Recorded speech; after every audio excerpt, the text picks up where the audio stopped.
آپ صلی اللہ علیہ وسلم نے فرمایا اذا انتصف الشعبان فلا تصوموا، جب نصف رمضان گزر جائے اس وقت روزے نہ رکھو۔ تو اس حدیث سے 3 حکم ثابت ہو رہے ہیں۔ پہلے ہے 15 رمضان سے پہلے کے دن ایام، ایک ہے خاص 15 کا دن، 2 تیسرے ہو گئے 15 کے بعد۔ 15 سے پہلے حکم فرما رہے ہیں کہ تم روزے رکھو، 15 بھی اس میں شامل ہو گئی۔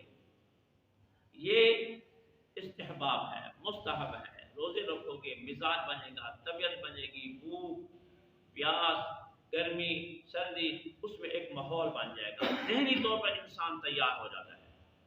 جتنا کہیں سفر کرنا ہو 1-2 دن پہلے ہی اس کی تیاری ہوتی ہے، ذہن میں ایک بات آتی ہے کہ ہم نے سفر کرنا ہے، تو پھر طبیعت کے لحاظ سے، سامان کے لحاظ سے، کھانے پینے کے لحاظ سے سفر کو مناسبت کو سامنے رکھتے ہوئے، سفر کی لمبائی اور چوڑائی کو رکھتے ہوئے، حالات کو دیکھتے ہوئے انسان تیاری کرتا ہے، تو ذہنی طور پر ایک آدمی تیار ہو جاتا ہے۔ اسی طرح یہ بھی تیاری کا ایک حکم ہے۔ تو پہلے جو روزے ہیں یہ مستحب ہے، رکھے گا ثواب ہے، اور آپ صلی اللہ علیہ وسلم کے حکم کی تعمیل بھی ہو جائے گی۔ کوئی فرض نہیں ہے، کوئی روزہ نہیں رکھتا، کوئی گناہ بھی نہیں ہے اس پر، رکھے گا ثواب ضرور ملے گا۔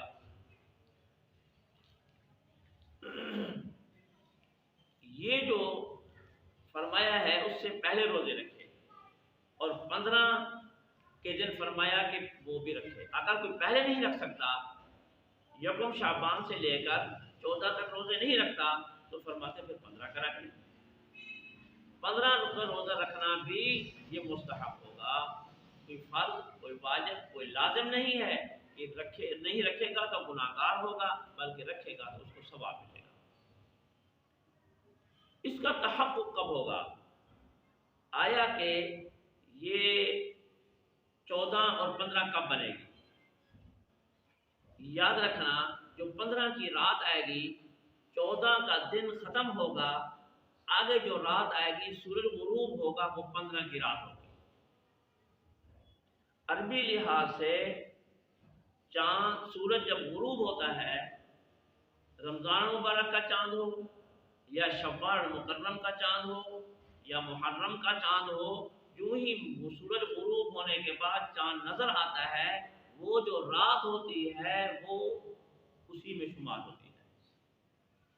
ہم شعبان ختم ہونے کے بعد جب مغرب کے وقت چاند دیکھتے ہیں تو رمضان کی وہ پہلی رات ہوتی ہے، رات پہلے آتی ہے دن بعد میں آتا ہے۔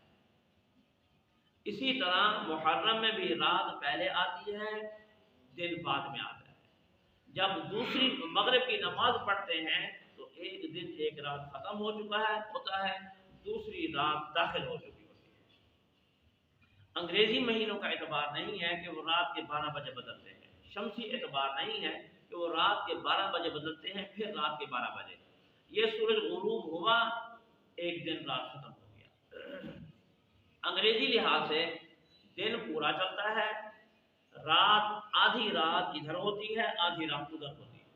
رات کے 12 بجے جا کر جو ٹائم بدلتا ہے، آدھی رات وہ ایک طرف ہوتی ہے آدھی رات دوسری طرف ہوتی ہے۔ تو اب یہ بھی معلوم ہو گیا کہ بدھ پہلی تھی، بدھ 8 بدھ 15 بنے گی، منگل کے دن سورج غروب ہونے کے بعد 15 کی رات شروع ہو جائے گی، اور یہی نصف رات بنے گی، 15 شعبان بنے گی۔ اس کے بعد رات کو فرمایا قوموا لیلھا، رات کو قیام کرو، صوموا یومھا، دن کا روزہ رکھو، یعنی 15 کے دن کا روزہ رکھنا ہے۔ یہ بدھ کا روزہ بن جائے گا، بدھ جو ہے وہ بن جائے گی 15 شعبان المعظم۔ باقی اس میں راز کیا ہے؟ یہ راز اللہ جانتا ہے، یہ اللہ کے ہاں پوشیدہ ہے، وہ خود ہی اس کو، وہ اتنے غامض ہیں اتنے پوشیدہ ہیں کہ اللہ ہی جانتا ہے۔ باقی ہم علماء افلاطون بڑے بڑے سائنسدان تجربے کار اپنی اپنی آراء ضرور دیتے ہیں کہ اس میں یہ راز ہے، اس میں یہ راز ہے، اس میں یہ راز ہے، سب کچھ ہے اللہ کے علم میں۔ عام طور پر جو یہ بات سمجھ آتی ہے کہ اللہ نے یہ جو حساب رکھا ہے چاند سے رکھا ہے، سورج سے نہیں رکھا۔ یہ رمضان المبارک، محرم، ربیع الاول، ذی الحج، یہ جو بھی احکامات ہیں، تاریخیں ہیں ان کی، اللہ نے یہ چاند سے رکھی ہیں، سورج سے نہیں رکھی۔ چاند ایک ایسی چیز ہے، بعض علماء نے یہ فرمایا ہے کہ اگر کسی کو کوئی بھول ہو جائے، کوئی غلطی ہو جائے، تاریخ میں غلطی ہو جائے، زیادہ سے زیادہ 30 دن تک غلطی ہوگی، اس کے بعد وہ ختم۔ جب نیا چاند نظر آئے گا تو پھر نہیں، نیا مہینہ شروع، غلطی ہوگی تو 30 دن تک ہوگی۔ اگر یہ حساب روزوں کا، ان اعمالوں کا، حج کا سورج سے نظام رکھتے تو سورج کی تو کوئی انتہا نہیں ہے، کوئی ابتدا نہیں ہے، معلوم ہی نہ ہوتا کہ آج کون سی تاریخ ہے، کس تاریخ کو کیا کرنا ہے، کس تاریخ کو کیا کرنا ہے۔ اس لیے اللہ نے جو اپنے محبوب صلی اللہ علیہ وسلم کو شرعیت عطا فرمائی ہے، یہ شرعیت آسان ہے۔ الدین یسر، دین آسان ہے، اور اللہ نے وہ دین بنایا ہے اس امت کے لیے، اپنے محبوب صلی اللہ علیہ وسلم کے ذریعے سے عطا فرمایا ہے، جو عام ہے، کوئی خاص نہیں ہے کہ ان جنتریوں سے حساب ہو، جو پڑھا لکھا ہو وہ اس کو جانتا ہو، بلکہ جو حکم عام ہے اس میں پڑھا لکھا بھی ان پڑھ بھی برابر ہے۔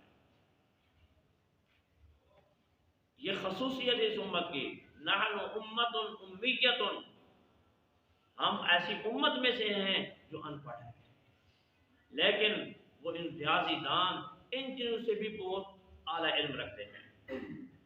وہ ان گھڑیوں کے محتاج ہیں، جنتریوں کے محتاج ہیں، لیکن جو اللہ کا بنایا ہوا نظام ہے اس میں غلطی نہیں آ سکتی۔ جو یہ نظام گھڑیوں کا اس طرح کا بناتے ہیں اس میں غلطی پھر بھی ہو جاتی ہے۔ پرانے حضرات قبلے رخ کے لیے جو قطبی تارے پر بنیاد رکھتے تھے، دیکھ لو کیسے ہے۔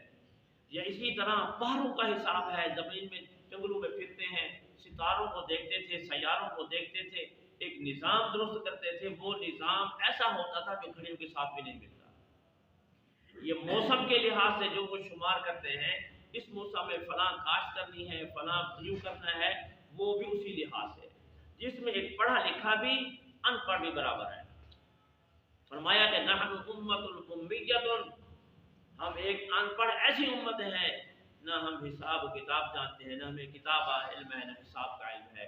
اللہ نے یہ علم عام پھیلایا ہے۔ اگر بالفرض والمحال، اگر سورج سے یہ نظام رکھتے کہ چاند سے نہ رکھتے، سورج سے رکھنا ہے، پھر روزے جون جولائی میں ہوں۔ اگر جون جولائی کا حساب بن جائے تو پھر پوری دنیا میں جو روزے رکھے جاتے ہیں جون جولائی کے حساب سے، وہاں گرمی ہی گرمی ہوتی، اور بعض علاقے جو ٹھنڈ ہیں جون جولائی میں وہاں ٹھنڈ ہوتی۔ ہمارے علاقوں میں گرمی ہوتی ہے، بعض علاقے جہاں ٹھنڈ ہے وہاں ٹھنڈ ہوتی، وہاں دوسرے مہینے متعین ہے جہاں وہ گرمی ہوتی ہے، سردی ہوتی ہے۔ ہمارے موسم کے لحاظ سے، سال کے اعتبار سے جون جولائی میں گرمی ہے، یہ سارے کے سارے گرمی میں رہتے ہیں۔ زندگی تو نظام میں کوئی فرق نہ پڑتا، نظام ویسے ہی رہتا کہ گرمی میں روزے ہیں۔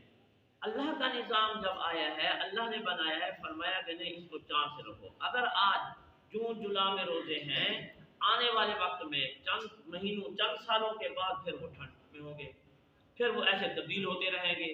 پہلے گرمی میں روزے تھے، اب ٹھنڈ میں آ رہے ہیں۔ تو یہ رمضان المبارک کی ترتیب چاند کے اعتبار سے تدبیر جو ہے، یہ جو حکم فرمایا ہے، یہ تبدیل ہوتی رہتی ہے۔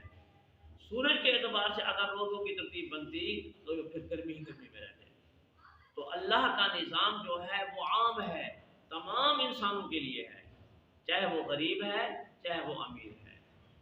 امیر ہے اس کو بھی وہی موسم ملے گا، غریب ہے تو اس کو بھی وہی موسم ملے گا۔ تو بعض رازدانوں نے یہ راز بھی افشا کیا ہے کہ اللہ کا نظام جو ہے وہ سہل ہے، اللہ نے جو سہولت عطا فرمائی ہے وہ بھی سہل ہے، آسان ہے، اللہ نے اپنے محبوب کو جو دین عطا فرمایا وہ بھی دین آسان ہے. الدین یسرن، حدیث میں آتا ہے الدین یسرن، اللہ نے دین کو آسان بنایا ہے. یہ تو تھی اس کی بعض غامض چیزیں، راز چیزیں جو بعض علماء نے بتائی ہیں کہ اللہ نے نظام چاند سے رکھا ہے، سورج سے کیوں نہیں رکھا. دوسری چیز آ رہی ہے، فرمایا 15 شعبان کو تم روزہ رکھو. یہ جو 15 شعبان کا روزہ ہے یہ مستحب ہے. اس میں بعض چیزیں کرنے کی ہیں، بعض چیزیں کرنے کی نہیں ہیں. بعض لوگ اس میں عبادات خاص کرتے ہیں، نفلیں پڑھنی ہے جی، ساری رات قرآن مجید پڑھنا ہے، ساری رات قیام کرنا ہے، قرآن پاک بس تلاوت کرنی ہے. یہ نہیں ہے، حکم عام ہے. چاہے تم وعظ سنو، چاہے تم نوافل پڑھو، چاہے تم قرآن پاک کی تلاوت کرو، چاہے جو بھی عبادت کرو تم کر سکتے ہو، اجازت ہے تمہیں. بعض عبادات برنگ عبادت ہوتی ہے جس کا کوئی ثواب نہیں ہے. اب مثال کے طور پر آتش بازی کرتے ہیں، پیسے کا بھی ضیاع، وقت کا بھی ضیاع، ماحول کو بھی خراب کرنا ہے اور گھر کو آگ بھی لگانی ہے. پیسہ بھی اپنا ہے اور گھروں کو برباد بھی ہم خود کر رہے ہیں، نقصانات ہو رہے ہیں. تو یہ آتش بازی یہ بھی فضول کام ہے، غلط کام ہے. یہ ہے کوئی عبادت نہیں ہے جس کو عبادت لوگ سمجھتے ہیں، یہ غلط ہے. ایک دوسری چیز نہ کرنے کی وہ یہ ہے کہ انسان جو ہے اس رات میں، بعض عورتوں میں یہ عادت ہے وہ حلوے مانے پکاتے ہیں، یہ بھی غلط ہے. 15 شعبان میں یہ چیزیں غیر شرعی کام ہے جو برنگ عبادت بھی کرتے ہیں جس کا کوئی فائدہ نہیں ہے. جو چیز کرنے کی ہے وہ عبادات ہیں، اللہ اللہ کرنا ہے، ذکر اذکار کرنا ہے. پھر دوسری بات یہ بھی ہے کہ ساری رات جاگنا بھی نہیں ہے، ساری رات جاگتے رہو. بس جی وہ ایک گھڑی ہے، اس میں ہم عبادت کریں گے، ہماری زندگی بڑھ جائے گی، ہم فنا ہو جائیں گے، جھوم ہو جائیں گے. یہ بات بھی نہیں. حدیث پاک میں آتا ہے ویسے تو سارا سال اللہ رب العزت آسمان دنیا پر تشریف لاتے ہیں. بعض احادیث میں یہ آتا ہے کہ صبح صادق کے وقت تشریف لاتے ہیں، پھر وہاں کا آ کر فرماتے ہیں کوئی ہے مجھ سے مانگنا والا، مجھ سے مانگے میں اس کو دوں. کوئی ہے مجھ سے مانگنے والا، میں اس کو دوں. رزق مانگے، صحت مانگے،